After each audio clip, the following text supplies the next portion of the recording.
বৃহস্পতিবার বিশ্বজুড়ে পালিত থ্যালাসেমিয়া দিবস। প্রতি বছর 8ই মে পালিত হয় এই দিনটি। সেই উপলক্ষে গত রবিবার থেকে বৃহস্পতিবার পর্যন্ত মারণ রোগ থ্যালাসেমিয়া রোধ এবং জনসচেতনতা বৃদ্ধির লক্ষ্যে কলকাতার বিভিন্ন জায়গায় কর্মসূচি করল সেরাম। পাশাপাশি বুধবার কলকাতা প্রেস ক্লাবে আয়োজিত এক অনুষ্ঠান থেকে 10 জন থ্যালাসেমিয়া আক্রান্তকে বিনামূল্যে ওষুধ দেয় সেরাম। চিকিৎসা ক্ষেত্রে বিশেষ আবেদন এবং চিকিৎসক ও সহযোগীদের সেরাম জীবনদাতা সম্মান প্রদান করা হয়। সেই সঙ্গে সেরাম থ্যালাসেমিয়া প্রিভেনশন ফেডারেশনের সম্পাদক সঞ্জীব আচার্য সপ্তাহব্যাপী থ্যালাসেমিয়া সচেতনতা প্রচারে গুরুত্ব এবং অনুষ্ঠানের অঙ্গ জীবন দেবতার সম্মান প্রদান অনুষ্ঠানের সূচনা করেন। উপস্থিত ছিলেন সংগঠনের কার্যকরী কমিটির সদস্যবৃন্দ।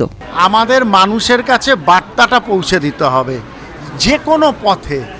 আগের বছর আমরা গুপি গাইন বাঘা বাইনের মাধ্যমে করেছিলাম, এবছর ফেলুদার মাধ্যমে বলছে। অর্থাৎ যে জনপ্রিয় চরিত্রগুলো বাংলায় আছে, যেগুলো মানুষ ভীষণভাবে নেয়, গুপি গাইন বাঘা বাইন, প্রফেসর শঙ্কু, তারপরে ফেলুদা, কাকাবাবু, আমরা বিভিন্ন সময় ভাবি এই জনপ্রিয় চরিত্রগুলোকে নিয়ে যদি আমরা এই থ্যালাসেমিয়ার কথাটা বলাতে পারি, তো সেই রকম ফেলুদাদের দিয়ে বলাচ্ছি।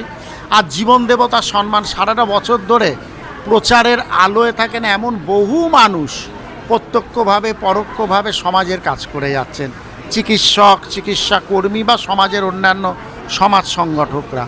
তো তাদের আমরা এখানে সম্মানটা জানাই এই 8 তারিখে, বা আমরা সম্মানিত হই।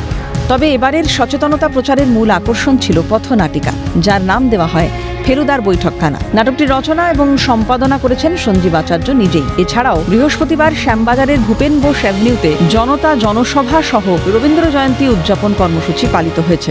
হ্যাঁ, বোন ম্যারো ট্রান্সপ্ল্যান্টেশন আপনারা জানেন, এটা ভীষণ দামি একটা থ্যালাসেমিয়া রুগীদের আলটিমেট হচ্ছে বোন ম্যারো ট্রান্সপ্ল্যান্টেশন। তো আমরা ব্যাঙ্গালোরের স্পটস হসপিটাল তাদের সঙ্গে একটা আমাদের বোঝাপড়া হয়েছে, যেখানে যদি কোনো থ্যালাসেমিয়া পেশেন্ট বোন ম্যারো ট্রান্সপ্ল্যান্টেশনের দরকার হয়, আমরা স্পটস হসপিটালের কাছে সেটা রেকমেন্ড করব। সব মিলিয়ে থ্যালাসেমিয়া রোধে সেরাম অনবদ্য ভূমিকায়। ক্যামেরায় সায়ন চক্রবর্তীর সঙ্গে অভিরূপা হাজরা রিপোর্ট, ক্যালকাটা নিউজ।